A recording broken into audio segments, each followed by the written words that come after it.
दूसरी आलमी जंग के बाद अक़वाम मुत्तहिदा ने 1944 में IMF इदारे की बुनियाद रखी थी, जिसका इब्तदाई मकसद यूरोपीय ममालिक की मईशत की बहाली था।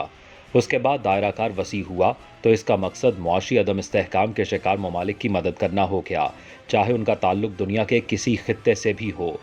एक अंदाजे के मुताबिक इस वक्त मेंबर ममालिक की तादाद 190 है और IMF के पास उधार देने के लिए हर वक्त तकरीबन $1 ट्रिलियन का बजट मौजूद होता है। IMF कमर्शियल बैंक नहीं है, लेकिन इसका कर्ज अदा ना करने वाला मुल्क डिफ़ॉल्ट कर जाता है। इसका कर्ज ना तो रूल ओवर हो सकता है और ना ही इसकी अदायगी मुअत्तल हो सकती है। अलबत्ता कर्ज लेने वाले ममालिक को ग्रेस पीरियड दिया जाता है, जैसा कि पाकिस्तान को मिला हुआ है।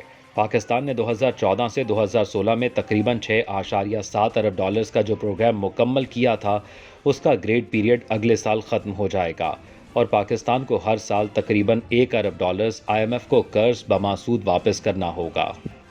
2014 में IMF कर्ज की शरह तकरीबन 2% थी, जबकि 2019 में मिलने वाले कर्ज की शरह सूद तकरीबन 3.2% है। ये प्रोग्राम ख़त्म होने के बाद पाकिस्तान को नए IMF प्रोग्राम में जाना होगा और उसकी शरह सूद माजी की निस्बत ज़्यादा होगी।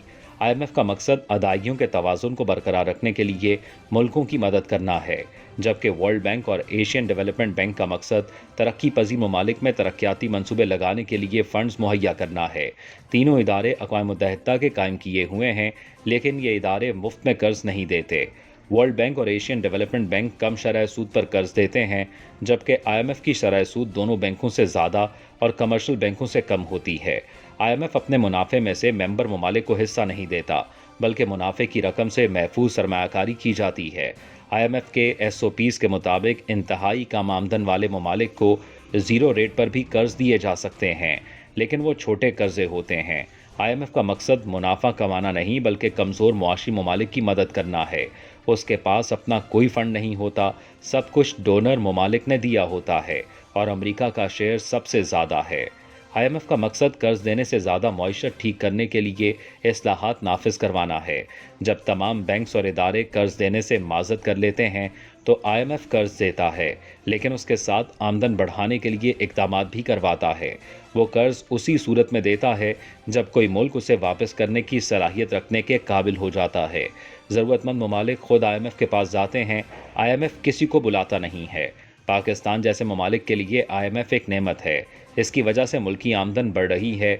IMF की शरह सूद मुस्तकिल नहीं है, ये हर मुल्क के लिए मुख्तलिफ होती है, लेकिन जो शरह सूद तय हो जाए उसे तब्दील नहीं किया जा सकता। अमूमी तौर पर तमाम बड़े कर्ज़ों और शरह सूद का फ़ैसला एग्जेक्टिव डायरेक्टर्स करते हैं, लेकिन कुछ कर्ज ऐसे भी होते हैं जिनके लिए एग्जेक्टिव बोर्ड की ज़रूरत नहीं होती। IMF का कर्ज बिला सूद नहीं होता, शरह सूद कमर्शियल बैंकों से कम और मल्टीलैटरल बैंकों से ज़्यादा होती है। IMF डोनर ममालिक से फंड्स लेता है और गरीब मेंबर ममालिक को कर्ज देता है। इससे हासिल शुदा आमदन इदारे के अखराजात पूरे करने के लिए इस्तेमाल की जाती है। आप इसे एक NGO भी कह सकते हैं, जिसका मकसद मुनाफा कमाना नहीं बल्कि मदद करना होता है।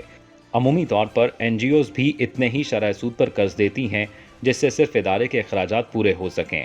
हालात के पेश नज़र ये कहना ज़्यादा मुनासिब होगा कि IMF अदायगियों में तवाज़ुन को बरकरार न रखने वाले ममालिक के लिए किसी नेमत से कम नहीं है। इसकी आमदन के ज़राए शरह सूद के अलावा सरमायाकारी भी हैं। वो सिर्फ इतना मुनाफा कमाती है जिससे इदारे के अखराजात पूरे हो सकें।